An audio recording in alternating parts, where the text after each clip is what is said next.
मैं डॉक्टर मनोज बेटी। आज हम जानेंगे कि एक्चुअल में पंचकर्म क्या है, कैसे उसको करना है, उसको देखते हैं। और क्या स्नेहन है, स्वेदन है, ये सारी क्रियाएं क्या क्या है। आज विस्तृत रूप से जो पंचकर्म की जो विवेचना वाला लेक्चर है, ये लेक्चर एक रहेगा, फर्स्ट लेक्चर रहेगा। धीरे धीरे करके शॉर्ट में आपको अवगत करा देंगे। अब यहाँ पर हम उसको विस्तृत रूप से पढ़ेंगे पंचकर्म। इसका जो डिस्क्रिप्शन है अब यहाँ पर ब्रीफली होगा, कैसे उसको करना है। तो हमने जो स्टार्टिंग करी थी ना पहले कि अब हमने जो 3 चरण बताए थे, अभी जैसे मैंने कल आपको 3 चरण बताए थे, कौन कौन से? पूर्व कर्म, पहले लेक्चर में हमने बताया था पूर्व कर्म, प्रधान कर्म। अब यहाँ पर हम विस्तृत हर एक पार्ट का अलग अलग डिस्क्रिप्शन पढ़ेंगे, ठीक है?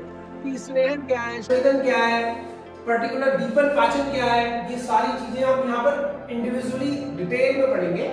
अभी जो पहले जो लेक्चर हुए थे उसमें क्या था कि एक शॉर्ट प्रोसीजर था कि भाई क्या एक इंट्रोडक्टरी नॉलेज थी, ठीक है, परिचय था केवल एक। और आज हम यहाँ पढ़ेंगे कि भाई हमारा जो पूर्व कर्म है वो क्या है, प्रधान कर्म क्या है और कैसे उसको करना है, ये चीजें। और पश्चात कर्म, ठीक है, पश्चात कर्म, ठीक है। तो पूर्व कर्म में हमने क्या पढ़ा था?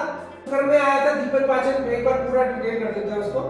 दीपन पाचन, स्नेहन कर्म। अच्छा, ये यहाँ पर जब भी पंचकर्म की बारी होगी ना, तो यहाँ पर जो भी कर्म होंगे, देखो जैसे कर्म यहाँ सबके साथ विद्यमान है, तो पूर्व कर्म, प्रधान कर्म, जैसे अपने दीपन पाचन हो गया, स्नेहन हो गया और स्वेदन कर्म, कर्म सबके साथ चलेगा। क्यों? कर्म को हम यहाँ पे चिकित्सा के रूप में ले रहे हैं।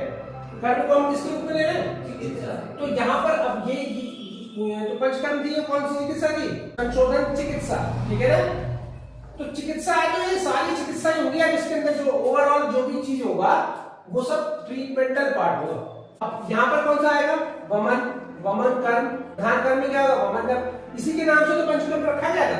इसी के लिए 5 चीजें: वमन कर्म, विरेचन कर्म, फिर बस्ती कर्म, नश्य कर्म और शिरोविरेचन कर्म। ये सारी चीजें थी जो आपकी इसी के नाम से पंचकर्म, इस प्रधान कर्म के नाम से ही इसका नाम पंचकर्म है। पश्चात कर्म क्या होगा? संसर्जन कर्म, संसृजन कर्म, ठीक है। संसर्जन ये भी चिकित्सा ही है। जो पश्चात कर्म है वो भी चिकित्सा का पार्ट है, जिसमें लंघन के प्रोसेस आएंगे, दिनचर्या आएगी, आहारचर्या आएगी, औषधचर्या आएगी, सब इसी में आएगा। तो इसमें क्या आएगा? दिनचर्या, आहारचर्या आएगा, औषधचर्या। मतलब दिनचर्या, आहारचर्या और औषधचर्या, ठीक है। तो ये भी कर्म है। भाई क्या खाना है, क्या दिन का मेंटेन वो करना है, जो दिनचर्या है वो सब आपको कैसे शेड्यूल, जो डेली रिजीम है उसको मेंटेन करना है, जो डाइटरी रिजीम है उसको मेंटेन करना है, और जो मेडिसिनल रिजीम है उसको आपको यहाँ पर मेंटेन करना है। तो ये पूरा एक पंचकर्म का स्टाइल, इसे हम कहते हैं शास्त्रीय पंचकर्म। शास्त्रीय पंचकर्म, इसी को हम कहते हैं क्लासिकल।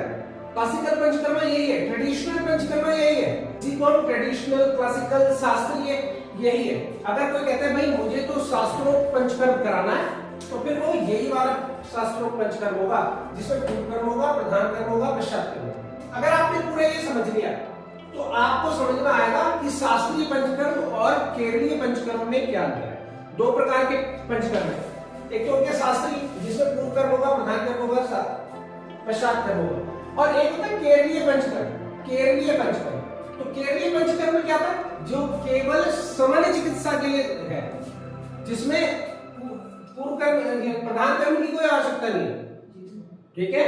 केरलीय पंचकर्म का नाम क्यों रखा गया यहाँ पे? केरलीय पंचकर्म का नाम इसलिए रखा गया है कि ज्यादातर जो लोगों ने पंचकर्म को पॉपुलर किया वो केरल से किया, ठीक है ना। तो वहां पर जो भी टूरिस्ट जाता है उसका हम क्या करते हैं? जो पूर्व कर्म करते हैं, स्नेहन स्वेदन करा देते हैं, बाकी प्रधान कर्म नहीं कराते। जो 1 या 2 दिन के लिए जा रहा है उसका तो हम पूर्व कर्म ही कराएंगे।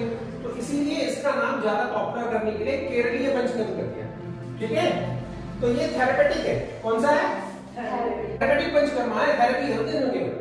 इसमें जो समन की जो चिकित्साएं हैं वो कार्य करेंगी। परंतु यहाँ पर क्या है? शास्त्रीय पंचकर्म में, जो क्लासिकल जो ट्रेडिशनल पंचकर्म है, उसमें दीपन पाचन ये सब पूर्व कर्म होगा, प्रधान कर्म होगा, पश्चात कर्म, तभी दोषों का अच्छी प्रकार से निवारण। यही उत्तम प्रकार से पंचकर्म है, यही उत्तम प्रकार का पंचकर्म है। ये केवल क्या करता है कि दोषों को दबाने का काम करता है। जो केरलीय पंचकर्म है दोषों को दबा देगा। इसमें आयु, ऋतु, काल, अवस्था किसी का को नहीं देखना। इसमें तो केवल बाहरी तेल लगाना है, भेंग करना है, संवेदन करना है, परंतु इसमें जो शास्त्रीय पंचकर्म है इसमें रोग की अवस्था, रोग पहले तो सबसे पहले देखना पड़ेगा रोग कौन सा है, फिर ठीक है रोग किस दोष के कारण आ रहा है ये देखना पड़ेगा, रोगी की अवस्था क्या है, इस समय ऋतु कौन सी चल रही है, ये सारी चीजें देखकर ही हमने शास्त्रीय पंचकर्मों का चयन करना है। ये शास्त्रीय पंचकर्म है, परंतु इसमें रोग ऋतु दोष अवस्था किसी का ध्यान नहीं रखना। अगर कोई आता है तो हमने स्नेह शोधन से उसकी चिकित्सा थेरेपी कर। इसमें अंतर समझ में आया कि केरली पंचकर्म और शास्त्रीय पंचकर्म के अंदर है।